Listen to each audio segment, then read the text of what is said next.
son Altesse royale, le duc d'York et de Cornwall, plus tard prince de Galles, à l'occasion de sa visite au Canada. Au gré des brises parfumées qui soufflent des grands monts déserts, voyait serpenter dans les airs de longs panaches de fumée. C'est une escadre de géants qui, débouchant des mers sauvages, vient déployer sur nos rivages l'âpre décor des océans.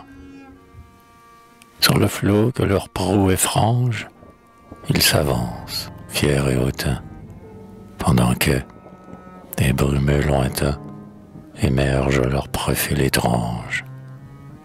La bronze hurle en leurs sabots, la guerre gronde dans leurs cordages. Viennent-ils des noirs abordages porter l'alarme sur nos bords?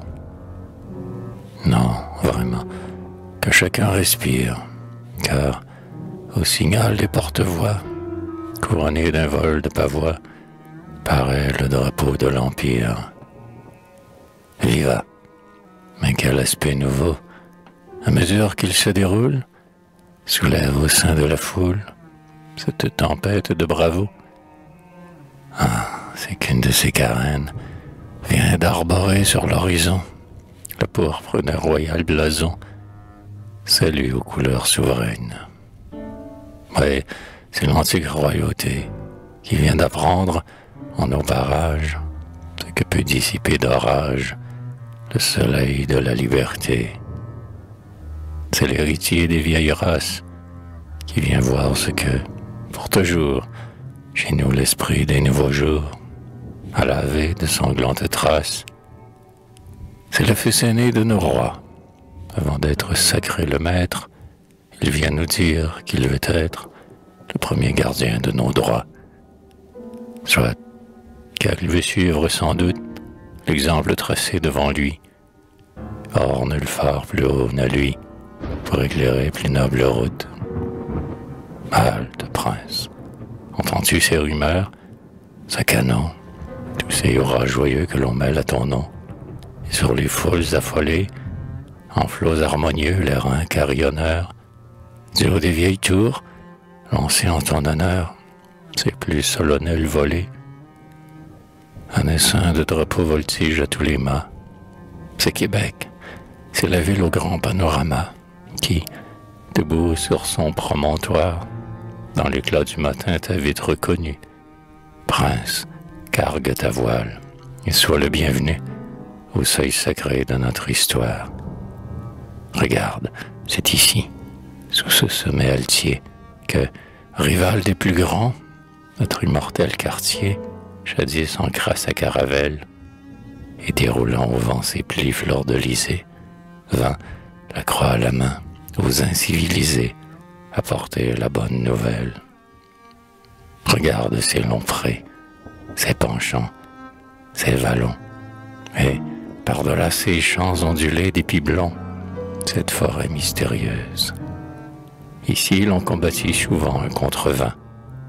Pas un guéret, pas un fourré, pas un ravin qui n'ait sa page glorieuse.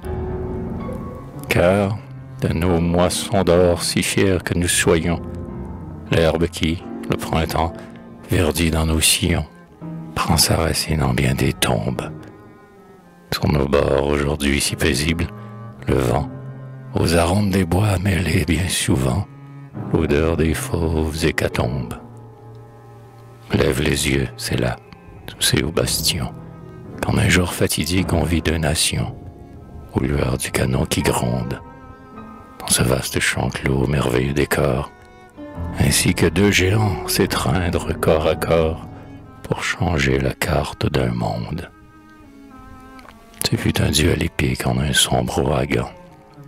Deux preux, Wolfe et Montcalm, s'étaient jetés le gant pour mieux mesurer leur taille, à la tête des leurs dans ce choc hasardeux. Sur des monceaux de mort s'étaient couchés tous deux, fauchés par l'ardente bataille. Ce furent les martyrs d'un nouvel univers, comme si Dieu voulut que, sous ces gazons verts, où, sans distinction aucune, ennemis comme amis ont confondu leurs os, pour le bonheur de tout le sang des deux héros, noyade d'éternelle rancune. Combien de chocs sanglants, de luttes sans merci, de combats acharnés à la terre ici, jusqu'au jour des dernières crises.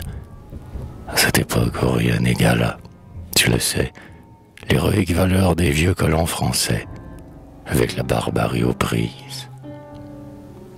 Mais leur rage atteignit à son point culminant, quand les peuples armés de l'ancien continent, héritiers d'antiques colères, sur ce sol vierge encore se donnant rendez-vous, dans leur ambition transporteur chez nous, leur rivalité séculaire. Nous luttâmes longtemps, nous luttâmes sans fin, jusqu'à ce que, vaincus par le nombre et la faim, après la suprême victoire, nous dûmes succomber, privés de tout soutien, lorsque le sort jaloux fit en faveur des tiens pencher son urne aléatoire. Et quand le sort, fixant tout espoir incertain, eut enfin mis le sceau sur le futur destin de cet immense territoire, du coup de dé final il consola les cœurs, en décernant à tous, vaincus comme vainqueurs, une part égale de gloire. Les pages de l'histoire ont toujours leur verso, ce qui semble une tombe est parfois un berceau.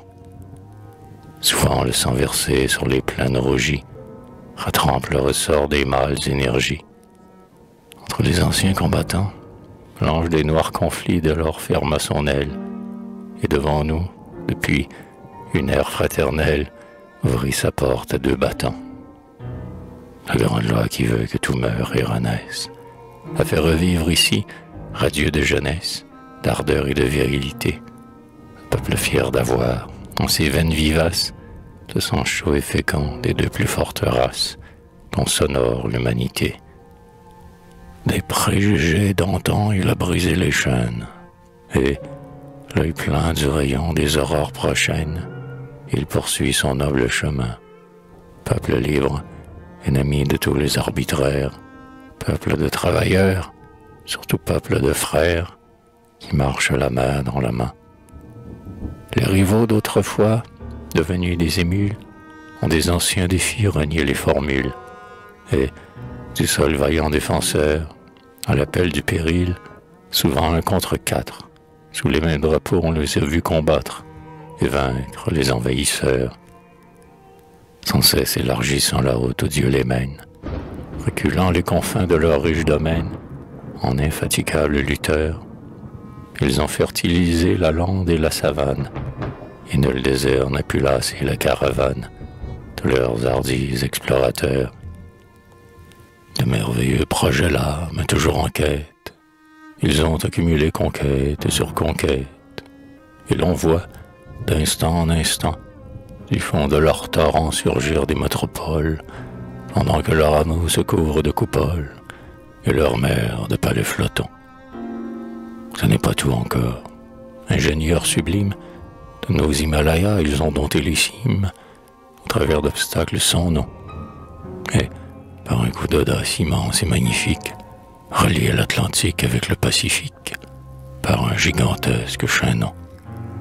Vaste artère par où, voyageuse cohorte, demain les nations jetteront à nos portes les richesses de l'Orient. Car l'heure va venir, l'heure où, sans jalousie, sur le sol canadien, l'Europe avec l'Asie s'embrasseront en souriant. Voilà ce peuple né de la lutte suprême, plus que tout autre il a résolu le problème de la sainte fraternité. Chez lui le droit de l'homme au devoir s'associe, la base de son socle à nom, démocratie, et la devise liberté. Dans la foi collective, il met son espérance, non content d'enlacer la fleur de lys de France avec les roses d'Albion. Il est fier de mêler encore, en sa guirlande, l'âpre chardon d'Écosse ou doux shamrock d'Irlande, féconde et robuste union.